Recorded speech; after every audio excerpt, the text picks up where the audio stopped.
let's talk about Macbeth. If you are familiar at all with Macbeth, you'll know that you're not actually supposed to say the name of Macbeth, the play, if you are at a theater performance.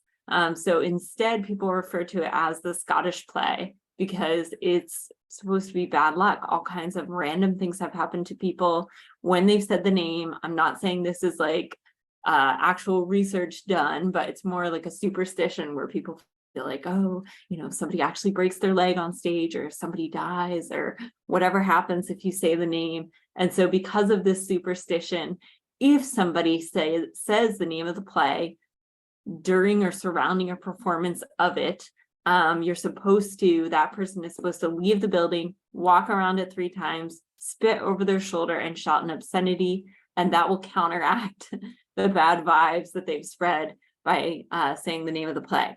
And you'll see as you read it why the play feels like bad luck. It's another tragedy, so bad things are going to happen. But this one's a little bit more of a mental mind game than last week's Othello. So I hope you enjoy it a little bit in maybe a messed up way, but it is an interesting play. In order to fully understand the history and the background of why and when it was written, we have to kind of look at what was going on in England at the time. This is a map that you see here of the United Kingdom during the early 1600s. You can see how England and Scotland are split here. And in the south, we have Elizabeth I, who's reigned England from 1558 to 1603. At the time, England was flipping back and forth between Catholicism and Protestantism, and it was not pretty. It was a very bloody war. If you've ever heard of Bloody Mary, she was a Catholic who kind of had a war on Protestants. Not a literal war, not like soldiers fighting, but like she was killing people who confessed to be a Protestant, or if she found out that they were Protestant, she was having them killed. So it was very bloody, and that's how she got her name. And she's not the only one who was killing people who believed in a slightly different version of Christianity than they did at the time. Okay. So Elizabeth I is Queen of England during the time that Shakespeare is alive, and right before he writes Macbeth. So she never married. As a Protestant woman, she would have lost a lot of her power as a woman by marrying. Women at the time did not have much power at all. In fact, a common belief of that time period was that women were men born inside out, like we were like a birth defect. I'm a woman, so I say we, right? And that there was something wrong with them inherently. It was believed that women were owned by men. So the Mrs., like if you look at the word Mrs., M-R-S, like Mrs. Michelini, if that was my name, it actually means misters, like Mr. with an apostrophe S. So it means like you were owned by the man. So Miss is single, Mrs. means ownership, owned by whatever the last name was. And they were treated as such. They were often treated like animals, treated as property, that kind of thing. So not a lot going for you as a woman during this time. However, you could still be queen. You could be heir to the throne because you had royal blood. And if Elizabeth I had married, all of the surrounding countries in Europe at the time were Catholic. So she would have had to convert to her husband's Catholicism. And that would have been a huge loss during a time period where people are fighting over the right brand of Christianity, right? And she's a Protestant. And so she's like, I don't want to marry because then I have to be Catholic because all of the surrounding royals from the surrounding countries are all Catholic. So she doesn't want to give up that power. But there's a couple of other reasons why she doesn't want to give up that power.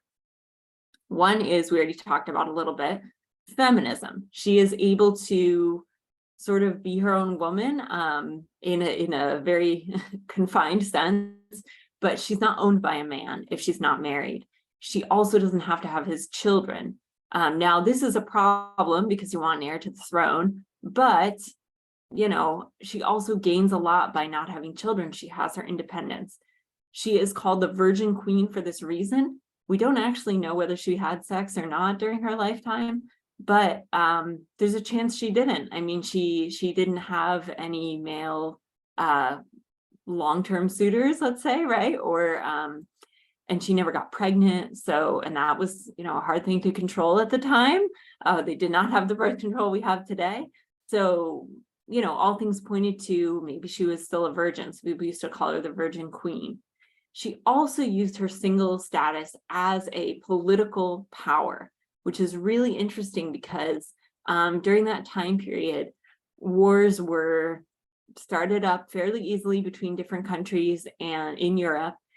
And if, though, you had a queen who was eligible, she was an eligible bachelorette, all of the surrounding countries are trying to woo her to marry one of their sons, one of their princes, one of their royalty.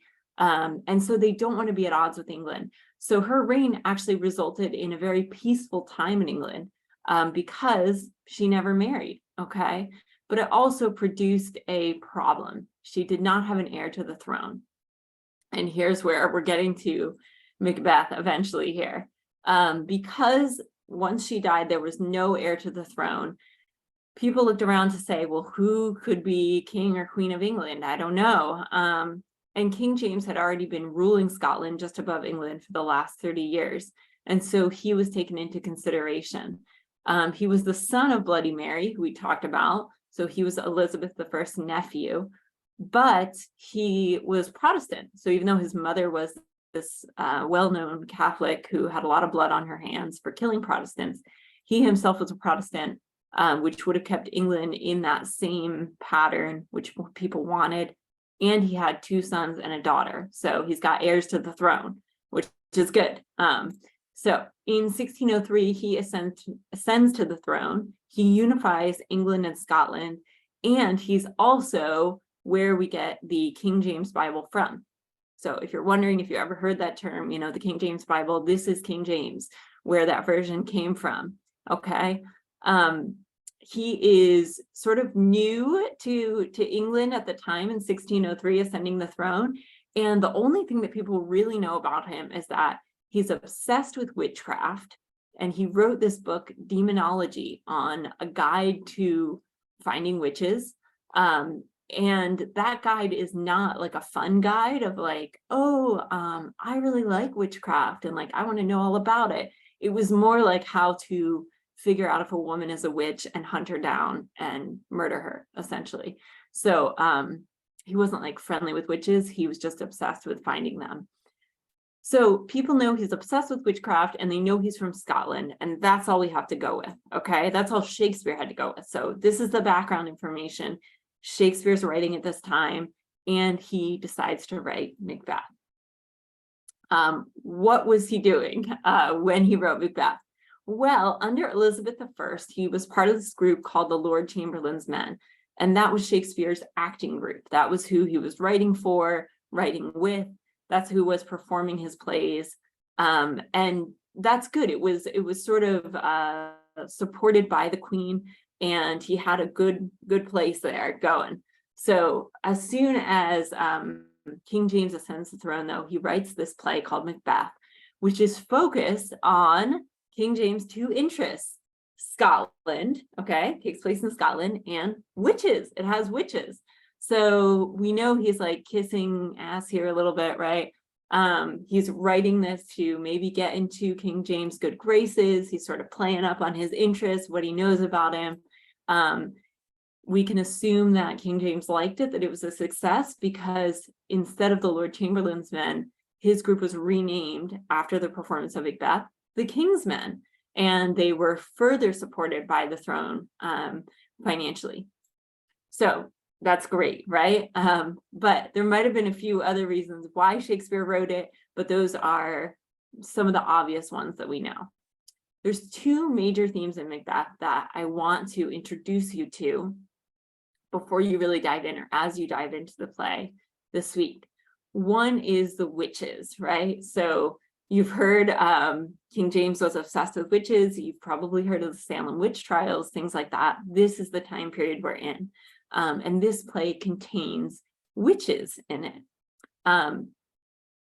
They were known as well as the Weird Sisters. And let me go ahead and move my video so you can see the graphics here. Okay, this is an image from a reenactment of Macbeth. You can see that the witches in this picture have beards on them. That was sort of a play on this idea. For one, we know that all the women in Shakespeare's plays were played by men, so they actually would have had beards. But also it added to their weirdness, okay? So in Shakespeare's original plays, when he writes about the witches, he also calls them the Weird Sisters. And the Weird Sisters is synonymous with the word for fates at the time. So we know that the English language was very flexible at the time, it was developing, and Shakespeare's playing with it a little bit here. He's saying that these witches are weird, that they're the Weird Sisters, right? They've got beards, they're sort of androgynous. Not saying that's a negative today, but at the time, you know, that would have been interpreted as weird. And also, it's a double entendre or a double meaning for fate. So fate at the time was spelled weird. They called it weird, like, oh, you know, that's fate-ish, or we're fated to whatever, you know, something is bound to happen, right? The word for that was W-Y-R-D, okay? And there's this debate in Macbeth, when you read it, haven't started it yet, on whether or not these witches in Macbeth are fates or muses. And you may have heard of fates and muses from Greek mythology a little bit. If you've ever even seen like the Disney movie Hercules or something, you'll see this kind of thing, this kind of idea in that, which is that fates control somebody's destiny. They control a man's or a woman's destiny, and they know the past, present, and future, okay? So they're almost like godlike in that sense. They know what's going to happen. And they can control it, okay? So they're in charge. So when you read this play, think about, you know, are these witches, are they in charge? Are they controlling Macbeth's destiny here, and they know the past, present, and future? Or are they muses? Now, a muse is not a fate. It cannot control what's going to happen, but it is inspirational. It's a guardian of the arts. They were thought to be inspirational or inspire actions. So that is one of the central questions of this play, is whether Macbeth has a choice in his actions.